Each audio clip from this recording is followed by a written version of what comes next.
Okay, everybody, this is the third rotation of the 6-2. Again, this is with the middle blocker following the setter. There's lots of videos out there for the outside hitter that follows the setter, but we're not doing that. Okay, so I rotated everybody, but now they're in their home. So they're in their home, but I got to switch these because now this outside hitter is front row, this outside hitter is in the back row. And this outside hitter is going to serve. So how this one works is the middle blocker is basically in place, but the setter is way out of position to get over to their job. So they're going to come down about right here, and the setter is going to switch over here when they can, and then the middle blocker will kind of cover this area as the outside hitter runs out and comes in. Okay, so that's how the back row is going to work. The front row is going to not move at all because you have the setter, the middle blocker, and the outside hitter.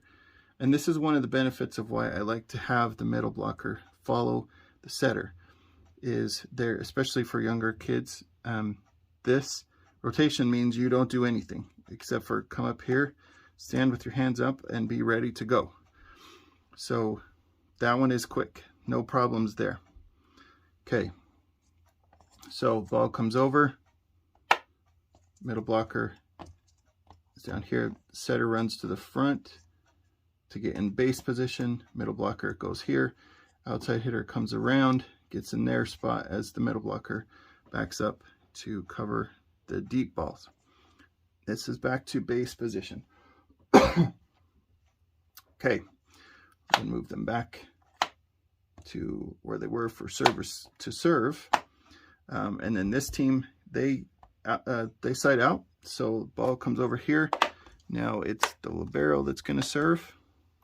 So everybody is in their home. So we need to get, again, the key to get the setter, the back row setter, to where they can set as easily as possible.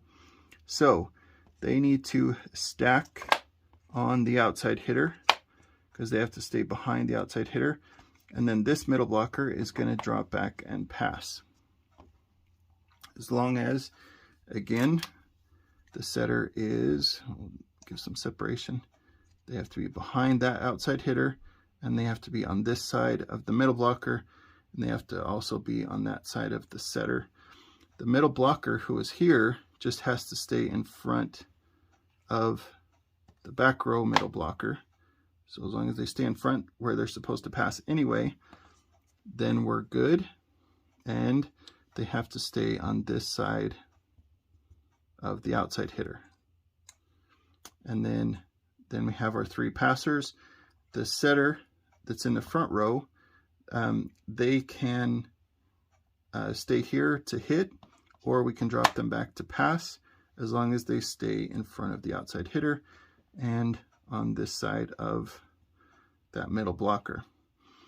And then again, just like when we stacked in the first rotation, the setter actually can move over to here as long as they're behind the outside hitter and to this side of the middle blocker.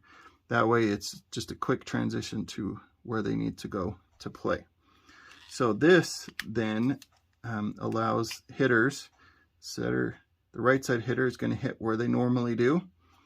The outside hitter is going to come back and hit where they normally do. And the middle blocker is going to come up and hit where they normally do. Or the setter can move things around. Sometimes you could have an outside hitter come hit in the middle blocker hit outside, just to kind of throw off the defense. Anyway, those are some possibilities for that specific rotation. Okay, so we're going to say the ball gets passed over here. That the middle blocker is going to pass a perfect ball to the front row or back row setter, and then the middle blocker is going to come up to hit in the middle, outside hitter, outside, right side. Back here, this middle blocker and outside scooch over to make sure that they cover anything that gets blocked or that comes over quickly, and then the ball gets out here, And then as soon as it gets out here, everybody has to get to their job. Middle stays, right side stays, outside stays. This outside has to switch over, middle, and setter drops back for base defense. Okay, that's all for this rotation. It's a fairly easy one, and probably the quickest one that people pick up. Gets a little jumbled over here on this side, but as long as you understand who you're standing next to, then you're good to go there. And then once we've sided out, and this back row setter moves up to the front row, then this back row setter comes back, and this one becomes the regular setter. Okay, so thanks everybody. Hopefully we're good to go on this rotation. Put this back where they were. Now I'm confused. We'll step through these in practices, but if you have any questions, let me know, and we will see how this goes. Excited to get on the court and see how we all do. Okay, thanks everybody.